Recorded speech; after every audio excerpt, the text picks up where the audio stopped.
fiscal year, calendar year, you've got maximum per year, you've got deductibles, you've got limitations on benefits. So there's a lot of lingos here that's going to be determined by the insurance company as to how they're going to cover your insurance. Just know that when you're going ahead and going to the dental office, you are having a relationship with the dental office and them giving you a plan of action. Most of the procedures that are going to be covered 100% is going to be under that preventative treatment planning, which includes the exam, which includes the x-rays, which includes the cleaning.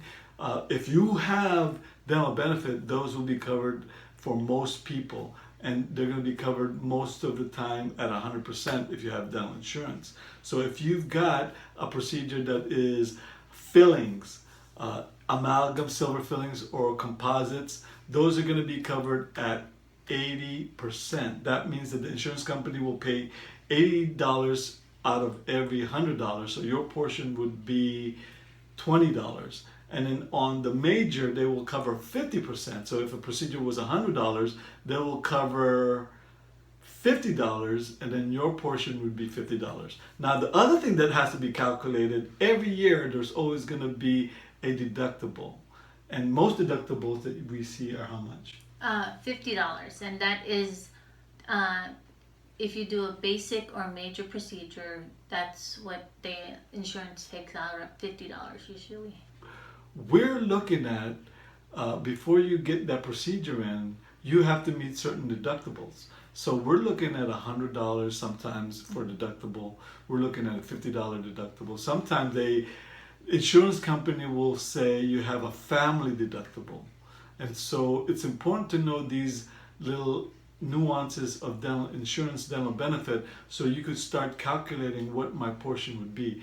Most dental offices are going to help you go through this in terms of benefit wise. So you have to make sure that you are planning on certain costs and then you are planning on certain benefits, and that's going to be determined by the employer who purchased the insurance company who administers these benefits, and they're the one who's going to determine this is the way that we will cover certain procedures.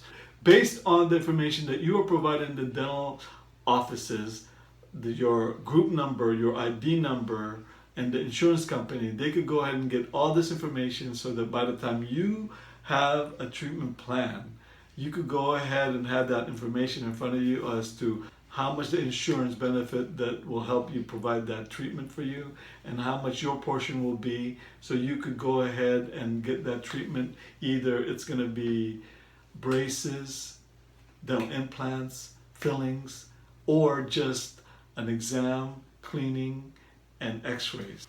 Dental insurance do give you a maximum per year for your benefits. So usually I see 1,000, 1,500, and 2,000 is good.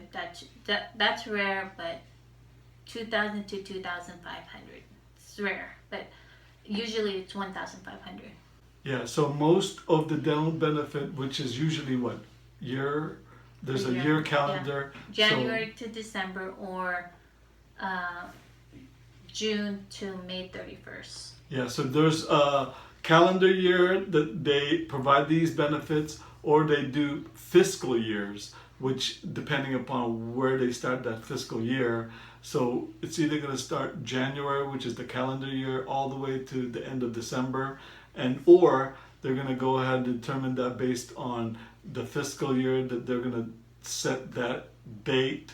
And sometimes we'll see it'll start in February, it would start in mid-year. So that's important to know, because of then you go and make a decision as to when the new benefits come in.